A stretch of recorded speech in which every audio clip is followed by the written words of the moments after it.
Hello students, in today's lesson we are going to discuss about the petroleum. What is petroleum? First of all, now break the word petroleum. Petro plus oleum.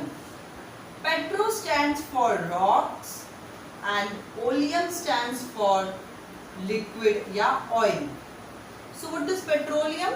It is a black colored fluid which is found between the rocks. It is formed by the degradation of vegetations, animals inside the earth, and when these get mixed with saline water, dust, it forms petroleum. Now petroleum is actually a liquid which contains a number of hydrocarbons.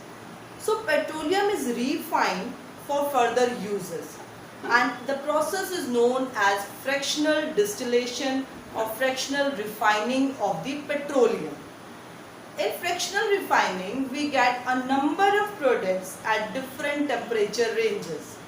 Some of them I had shown you that when petroleum is refined, fractional refining is done of the petroleum. LPG, this is your liquefied petroleum gas, the cylinders. It is found below 40 degrees Celsius. Gasoline, it is an aviation fuel, जो aeroplane में जो fuel होते हैं, and it is found at a temperature range of 40 to 160 degrees Celsius. Kerosene, 150 to 250 degrees Celsius. Diesel, 250 to 350 degrees Celsius. And lubricating oil or paraffin wax. Paraffin wax is found above 350 degrees Celsius. Paraffin wax is the petroleum jelly which you use in winters. Vaseline. It is actually the paraffin wax only, which is formed by the fractional refining. So by fractional refining of petroleum, we get a number of products. Now students, we all know that fossil fuels are declining day by day. So there may come a scarcity of fossil fuel. So we have to use these fuels very judiciously so that the further generations can also use it.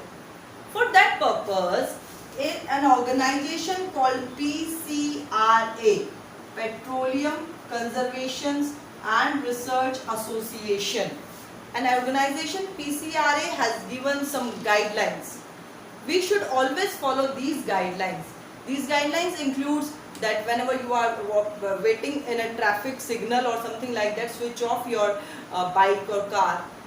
Always drive in a constant speed so that maximum fuel should be burned. There should not be wastage of any fuel. Always give your car or bike on regular repairing on their servicing and all, so that wastage of fuel should be stopped. So we all should follow these guidelines so that our fossil fuel can be used by the coming generations also. So that's all about this chapter, a very small chapter. In next chapter we will be discussing about the combustion and flame. Thank you.